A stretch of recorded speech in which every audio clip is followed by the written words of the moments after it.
The soft hum of engines filled the bridge of the EDS Defender as Captain Hanbin Park maintained his rigid posture, eyes fixed on the glowing display before him. The anomalous signal pulsed steadily, a rhythmic pattern that seemed to mock the laws of probability. His weathered face reflected the blue glow of the holographic screens, highlighting the subtle traces of concern in his expression. Commander Jisoo moved her hands through the holographic interface with practiced precision, her movements reflecting years of experience. The bridge crew worked in tense silence, broken only by the quiet beeping of instruments and the occasional whispered consultation between officers. "Captain, signal verification complete," Jisoo announced, her voice steady despite the implications of their discovery. "The signature matches our historical records with 99.9% accuracy. It's the Invictus." Hanbin inhaled sharply. The EDS Invictus was more than just a lost ship. It was a legend, a ghost story told to cadets at the Academy. 200 years ago, during humanity's first major expansion into deep space, the Invictus had vanished during a routine patrol mission. No debris, no distress signal, just silence. "Show me the signal origin," Hanbin ordered. The main view screen shifted, displaying a star map with a pulsing red dot marking the signal source.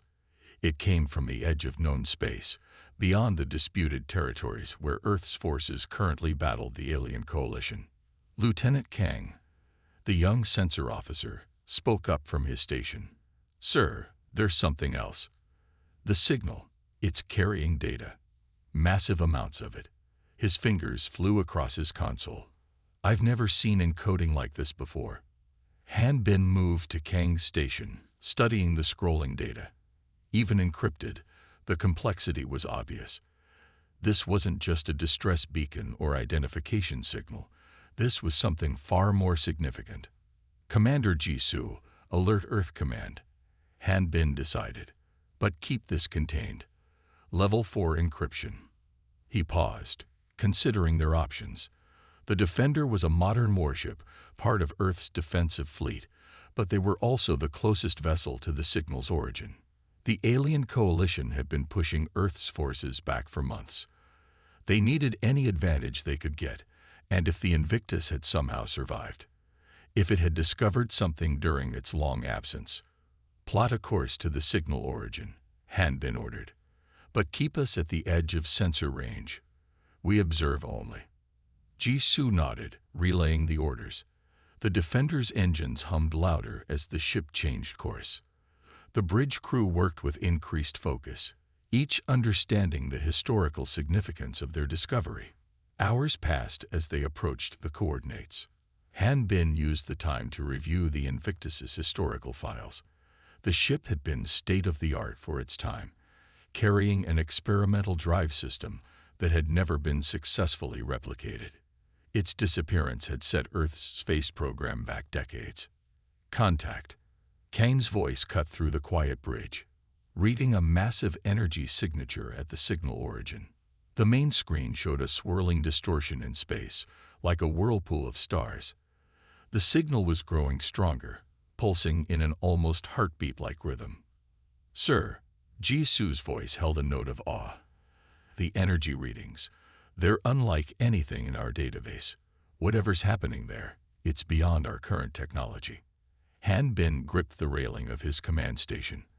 After 2 centuries, the Invictus was about to either return or reveal its fate. Either way, this moment would change history.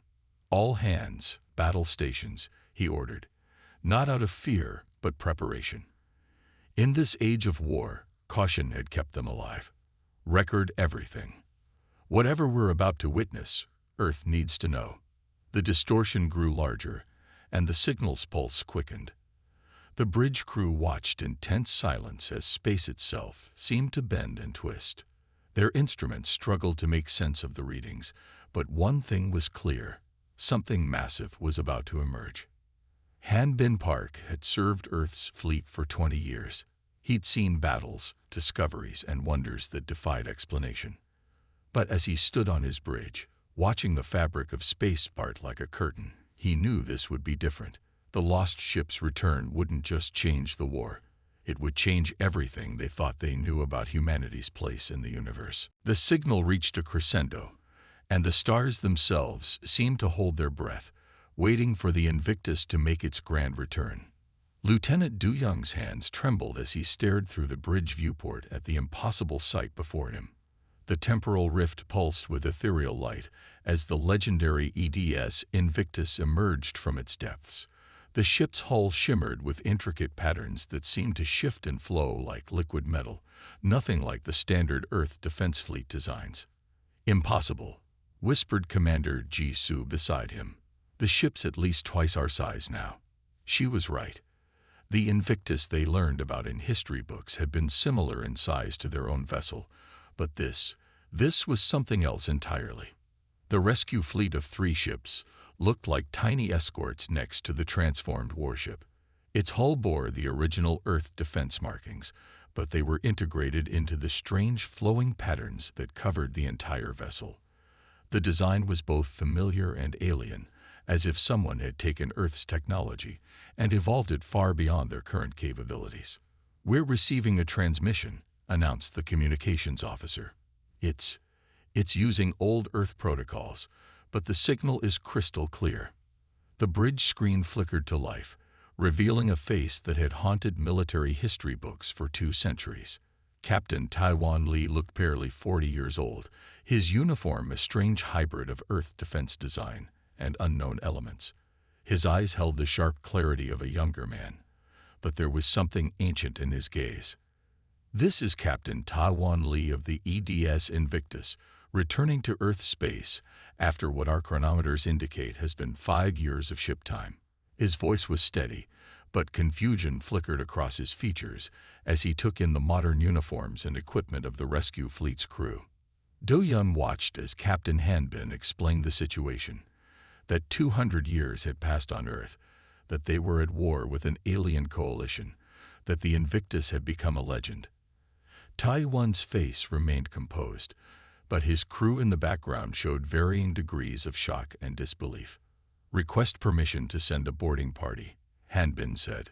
"We need to verify your crew's status and begin understanding what happened to your ship." Taiwan nodded slowly. "Granted, but I should warn you. What you're going to see will challenge everything you think you know about human technology." Do Young was chosen as part of the boarding team. As their shuttle approached the Invictus's docking bay, he noticed how the strange patterns on the hull seemed to react to their presence, shifting to create a perfect entry path. The interior of the ship was even more remarkable. Corridors that should have been standard Earth defense design were alive with the same flowing patterns as the hull. Lights pulsed softly along the walls, responding to their movement. Everything was spotlessly clean, as if the ship was brand new rather than centuries old. "The patterns are a living metal," explained Taiwan as he led them through the ship. "We encountered it during our journey. It bonded with our hull, enhanced our systems, evolved our technology." He paused, touching a wall. The pattern swirled around his hand like water. "The ship is almost sentient now. It repairs itself, learns, adapts." Do Young noticed the crew they passed looked as young as their captain, all showing signs of only 5 years aging. Their uniforms had evolved like their ship, blending Earth designs with flowing, organic elements. "Where did you go?" Do Young asked, unable to contain his curiosity. "What happened to you out there?" Taiwan's eyes grew distant. "We found something out there, Lieutenant. Something that changed everything. We thought we knew about humanity's place in the universe." He gestured to the living metal surrounding them. "This technology, it's human in origin, not from Earth, but from an ancient human civilization that spread across the stars long before we ever looked up at the night sky." The implications hit Du Young like a physical force. The Invictus hadn't just returned from being lost. It had returned with proof that humanity's history was far grander and more mysterious than anyone had imagined. As he watched the living metal pulse and flow around them, he realized this was just the beginning of an even greater story. And somewhere deep in the ship, ancient systems hummed with power that would soon change the course of the war and humanity's future, forever. Chief Engineer Minna ran her hands over the Invictus's engine core, marveling at how the living metal responded to her touch, creating intricate patterns that pulsed with soft blue light. The engineering bay around her dwarfed anything she'd seen on modern Earth vessels, filled with technology that seemed to blur the line between organic and mechanical. "It's like the ship is alive," she explained to the gathered Earth fleet engineers. "These aren't just systems we can study and replicate. They grow, adapt, evolve." She pointed to a crystalline structure that seemed to float in the center of the room. "This isn't just an engine. It's more like a heart." Captain Tawan stood at the back of the group, watching with quiet amusement as Earth's best engineers tried to make sense of what they were seeing. "We found it by accident," he said, drawing everyone's attention. "A temporal storm threw us off course, sent us far beyond any mapped space. We ended up in the Andromeda Galaxy." The engineers murmured among themselves. Even with their best ships, reaching Andromeda was currently impossible. Taiwan continued. "That's where we found them, the ancestors, as they called themselves. They looked human because they were human. Our ancestors spread across the stars millions of years before Earth's recorded history began." Minna watched as he approached one of the walls. The living metal parted at his touch, revealing a hidden chamber. Inside was a holographic display unlike anything she'd ever seen. It sprang to life, filling the room with three-dimensional images of vast cities that seemed to grow from the stars themselves, ships that dwarfed even the enhanced Invictus, and technology that looked more like art than engineering. "They gave us a choice," Taiwan said softly. "They could send us home immediately, or they could teach us, show us what humanity was capable of." He smiled. "We chose to learn." The hologram shifted, showing the original Invictus being transformed. The living metal, which the ancestors called Starforge, bonded with the ship's hull.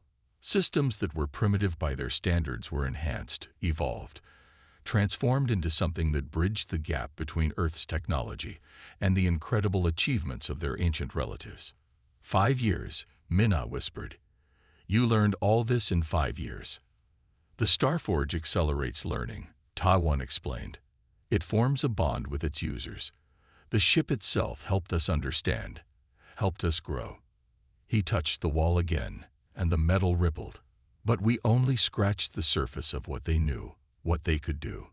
One of the Earth engineers raised a hand. "But why didn't they come to help us? Why let us struggle when they had all this power?" Taiwan's expression grew serious. "They learned the hard way that giving too much technology too quickly does more harm than good. Every civilization needs to grow at its own pace, learn from its own mistakes." He gestured to the enhanced systems around them. "What we brought back is already pushing the limits of what they thought we should have. But with the alien coalition threatening Earth." Minna understood. The ancestors had bent their own rules, giving humanity a fighting chance through the Invictus. But the real gift wasn't just the technology. It was the knowledge that humans were capable of so much more than they had imagined. She turned back to the engine core, watching the patterns shift and flow. In just a few days of studying the Invictus, she had already begun to understand principles that would revolutionize Earth's engineering.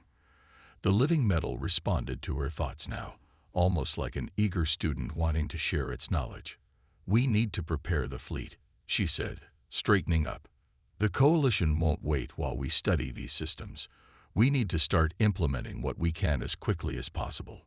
Taiwan nodded approvingly. "The Starforge will help. It remembers how it enhanced the Invictus. It can do the same for other ships, though not to the same degree." He looked around at the gathered engineers. "But remember, this isn't just about winning a war. This is about reclaiming humanity's birthright among the stars." Minna felt the truth of his words as the living metal pulsed around them, singing with the promise of a future that was both wonderfully alien and deeply, fundamentally human. Commander Ji-Woo Kim's hands gripped her command chair as the coalition fleet emerged from hyperspace. Hundreds of alien vessels surrounded Earth's defensive line, their crystalline hulls glowing with charged weapons. The Earth fleet, despite its recent upgrades from the Invictus's technology, seemed hopelessly outnumbered. "All ships, battle formations," she ordered, keeping her voice steady for her crew's sake. The bridge of the EDS Guardian hummed with tension as officers relayed commands and prepared weapon systems. The living metal enhancements they'd received pulsed with a soft blue light, nothing like the full integration the Invictus possessed, but still far beyond their original capabilities. The Coalition ships moved with practiced precision, their formation designed to trap and destroy the Earth fleet. Their first volley of energy weapons lit up space, a beautiful but deadly display of power. "Shields holding at 60%, reported the defensive officer. "The new barriers are working better than expected, but we can't take many more hits like that." Jiawu watched as Earth ships returned fire, their enhanced weapons causing more damage than they could have managed just weeks ago. But it wasn't enough. The Coalition forces were too many, too well coordinated. Multiple ships reporting critical damage, her communications officer announced, voice tight with stress. "We're losing the outer defense line." Just as despair began to creep into Jiwu's thoughts, space itself seemed to tear open. A massive hyperspace window, larger than any she'd ever seen, appeared behind the Coalition fleet. The Invictus emerged like an avenging spirit, its living metal hull blazing with patterns that seemed to distort the very fabric of reality. "This is Captain Tawan." His calm voice came through all channels. "All Earth ships, fall back to secondary positions. We'll show them what humanity's legacy can really do." Jiwu watched in awe as the Invictus engaged. The ancient warship's weapons weren't just enhanced like their own. They were something entirely different. Beams of living light cut through Coalition shields as if they were paper, each shot guided by the ship's semi-sentient systems. Where their strongest weapons had struggled to breach alien defenses, the Invictus carved through entire squadrons with casual ease. "Coalition fleet is breaking formation," reported her tactical officer, excitement breaking through his professional tone. "They've never seen weapons like this. They don't know how to counter them." The alien ship scrambled to regroup, but the Invictus was everywhere at once. Its enhanced drive systems let it jump through space in ways that seemed to ignore the laws of physics, appearing and disappearing faster than the Coalition could track. "All ships, attack pattern Delta," Jiwu commanded, seizing the moment. "The Invictus has them confused. Let's make it count." Earth's fleet move is one, their own enhanced weapons finding weak points in the Coalition's scattered defenses. Ships that had seemed invincible just moments ago now fell to concentrated fire, their advanced shields useless against technology derived from humanity's ancient past. From her command chair, Jiwu watched the battle transform into something else entirely. This wasn't just a turning point in the war. It was a demonstration of what humanity could become.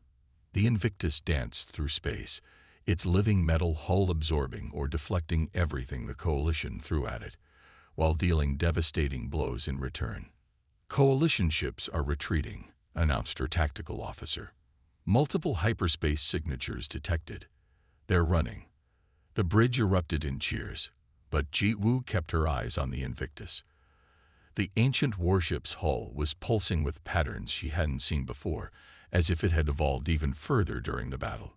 She understood now why the ancestors had been careful about sharing their technology. What they'd witnessed wasn't just advanced engineering. It was power that could reshape the galaxy. "All ships, stand down to Condition 2, she ordered. "Begin damage assessment and prepare for possible counterattack." But as she watched the last Coalition ships flee into hyperspace, Jiwu knew everything had changed. The enemy had just learned that humanity wasn't just another species to be conquered. They were the children of something far greater, and they were finally beginning to remember their heritage. The Invictus's signal pulsed once, a pattern that their enhanced systems translated as both a victory signal and a promise. This was just the beginning. Admiral Sungmin leaned forward in his chair as the holographic map filled the Invictus's briefing room. Captain Taiwan's fingers danced through the starfield, leaving trails of light that marked locations across multiple galaxies. The living metal walls pulsed softly, almost as if the ship itself was excited to share its secrets. "Here," Taiwan said, highlighting a cluster of stars. "The ancestors called this the cradle. It's where they first learned to harness the living metal." The hologram zoomed in, showing the remains of vast space stations and cities built into asteroids. "And it's still there, waiting to be rediscovered." "How many sites are there?" Sung Min asked, his aged face reflecting the blue glow of the star map. Despite his years of service, he felt like a child discovering history for the first time. "Dozens that we know of, hundreds more that the ancestors hinted at." Taiwan's eyes sparkled with barely contained excitement. "Each one contains different aspects of their technology, their culture. They didn't keep all their eggs in one basket, as they said." The hologram shifted, showing a massive structure embedded in what looked like a small moon. This was their defense research center. "The weapons we used against the coalition fleet. They're primitive compared to what's stored there." Taiwan paused, his expression growing serious. "But the ancestors were clear. We need to prove we're ready for each discovery. Power without wisdom destroys civilizations.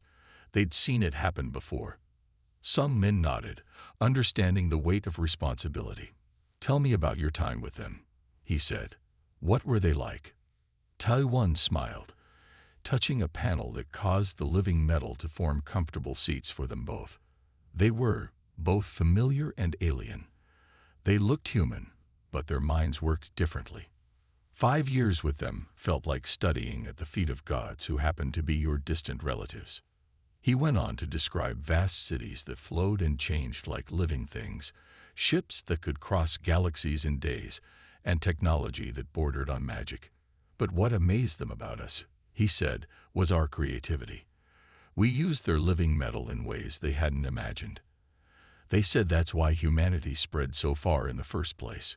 We never stopped innovating." "And they just let you go with all this knowledge?" Sung Min asked. "They gave us a test," Taiwan replied, his voice soft with memory. "They showed us how to destroy an entire star system with the touch of a button. Then they asked what we would do with that power." He smiled. "We chose not to accept it. That's when they started teaching us everything else." The hologram shifted again, showing a series of coordinates. "These are the sites we can reach with our current technology. Each one contains pieces of our heritage, but also tests and safeguards. The ancestors believed that earning knowledge was as important as having it." Sung Min stood, walking to the hologram. His hand passed through the light of a particularly bright star. "The Coalition will try to follow us to these sites," he said. "Let them try." Taiwan's confidence was absolute. The defenses around these sites have kept them safe for millions of years. Besides, he grinned, the living metal responds to human DNA. These are our birthright, not theirs. The ship's walls pulsed in agreement, and Sung Min felt a slight tingle through his feet. The Invictus was more than just a vessel now. It was humanity's first step back toward their forgotten legacy. "I'll assign our best ships to begin exploration," Sung Min decided. "But you'll have to guide them. You're the only ones who've seen these sites firsthand." Taiwan nodded, standing to join him by the hologram. The ancestors had a saying: "The stars remember who we were, waiting for us to remember too." It's time for humanity to remember its true history. As if responding to his words, the living metal around them shimmered with patterns that looked like flowing stardust, a subtle reminder that they were standing in just one small example of what humanity had once been capable of creating. And somewhere out in the darkness between stars, their forgotten legacy waited to be reclaimed. Lieutenant Jin Ho stood at his command station aboard the EDS Defender, watching as the largest coalition fleet ever assembled dropped out of hyperspace. The void above Earth filled with thousands of alien ships, their crystalline hulls reflecting sunlight like a sea of stars. But this time, Earth was ready. "All upgraded ships, report status," Jin Ho commanded. The response came quickly as 200 Earth vessels, each enhanced with living metal technology, signaled their readiness. Their hulls pulsed with the same ethereal patterns as the Invictus, though not as intensely. Coalition fleet is deploying in attack formation, his sensor officer reported. They've brought everything they have, detecting over 3,000 vessels. Jin-Ho took a deep breath, reminding himself that numbers weren't everything. In the months since the Invictus's return, Earth's ships had been transformed. The living metal had integrated with their systems, creating defenses and weapons that the Coalition had never seen before. Invictus actual to all ships, Captain Ta-Won's voice rang clear through the command channel. Remember your training. The living metal responds to your intentions. Work with it, not against it. The Coalition's first attack came like a wave of light, thousands of energy weapons firing simultaneously. In the past, such an assault would have annihilated Earth's defenses. But now, the upgraded ship shields flickered with flowing patterns, absorbing and redirecting the energy. All ships, execute Battle Plan Phoenix, Jin-Ho ordered. The Earth fleet moved as one, their formations shifting like liquid metal. The living technology they'd inherited from the ancestors allowed their ships to move in ways that defied normal space combat tactics. The Invictus led the charge, its massive form cutting through space like a blade. Its weapons weren't just powerful, they seemed to bend reality itself. Coalition ships found their shields failing as the ancient technology simply ignored their defenses, cutting through advanced alien armor as if it were paper. They're trying to target the Invictus, Jin-Ho's tactical officer called out. Multiple Coalition dreadnoughts moving to surround it. But the legendary ship wasn't fighting alone anymore. Earth's upgraded fleet moved to support it, their weapons synchronized through the living metal's semi-conscious network. Where one ship struck, others followed instantly, creating devastating combination attacks that the Coalition had no defense against. Jin-Ho watched as alien ships began to fall, not one by one, but in groups, their once mighty vessels reduced to drifting hulks by weapons born from humanity's forgotten past. The Coalition's formations started to break as they realized that their enemy wasn't just fighting back. They were fighting with technology far beyond their understanding. Coalition forces attempting to regroup, his sensor officer reported. They're falling back to. Wait. He paused, his eyes widening. They're bringing in their world killer ships. 3 massive vessels emerged from hyperspace, each one larger than a small moon. These were the Coalition's ultimate weapons, ships capable of destroying planets. Jin-Ho had seen recordings of them reducing entire worlds to asteroid fields. Invictus to all ships, Ta-Won's voice remained calm. Stand firm. Watch and learn what our ancestors could really do. The Invictus's hull suddenly blazed with light, patterns flowing faster than the eye could follow. Space itself seemed to warp around it as ancient systems, dormant until now, came fully online. The world killer ships fired, their combined power enough to shatter Earth's moon. But the energy never reached its target. The Invictus released a pulse of pure white light that spread across space like a new sun being born. When it faded, the world killer ships hung motionless, their systems completely dead. The living metal had simply reached out and turned them off as easily as flicking a switch. All ships, final attack pattern. Jin-Ho ordered, his voice strong with newfound confidence. The Earth fleet surged forward, their weapons cutting through what remained of the Coalition's once mighty armada. The enemy's attempted retreat turned into a rout as ship after ship either fell to Earth's weapons or flowed into hyperspace. In less than an hour, the greatest battle in Earth's history ended in absolute victory. Jin-Ho looked at his tactical display, now showing more debris than active enemy ships. The Coalition's power was broken, not just militarily but psychologically. They had faced the children of the ancestors and learned why humanity had once ruled the stars. Above Earth, the Invictus's hull pulsed with patterns of victory, its ancient systems singing a song of triumph that every enhanced ship could feel through their living metal. Humanity hadn't just won a war. They had reclaimed their place among the stars. And somewhere out in the vast unknown, Jin Ho knew more of their heritage waited to be discovered. Captain Hanbin stood at the observation deck's massive window, his reflection barely visible against the backdrop of stars. The living metal embedded in the station's walls pulsed gently, matching his calm heartbeat. Below him, Earth shone like a jewel, its orbital rings now gleaming with the same ethereal patterns that had become humanity's new signature. The exploration fleet gathered in high orbit, 50 ships of various sizes, all enhanced with the ancestors' technology. Each vessel bore the flowing patterns of living metal, though none quite matched the Invictus, which waited at the head of the formation like a parent ready to guide its children. Quite a sight, isn't it? Commander Jisoo's voice came from behind him. She had aged these past months. They all had, but her eyes held a new light, the look of someone who had seen humanity's future and couldn't wait to reach it. I remember when we first detected that signal, Hanbin said softly. We thought we'd found a ghost. He smiled. Instead, we found our heritage. The station's communication system activated, carrying Captain Ta Won's voice to every corner of the facility. Exploration fleet, final systems check. Prepare for departure in 10 minutes. Hanbin watched as the ship's living metal hulls rippled in response, their patterns synchronizing like a school of cosmic fish. Each vessel carried not just crew and equipment, but the dreams of a civilization that had rediscovered its potential. The coalition refugees are settling in well, Jisoo reported, joining him at the window. After their defeat, thousands of alien scientists and civilians had defected, drawn by humanity's rediscovered technology and the promise of peaceful cooperation. They're already helping us understand how to blend their crystal tech with the living metal. The first stars were appearing as Earth's shadow crept across the sky.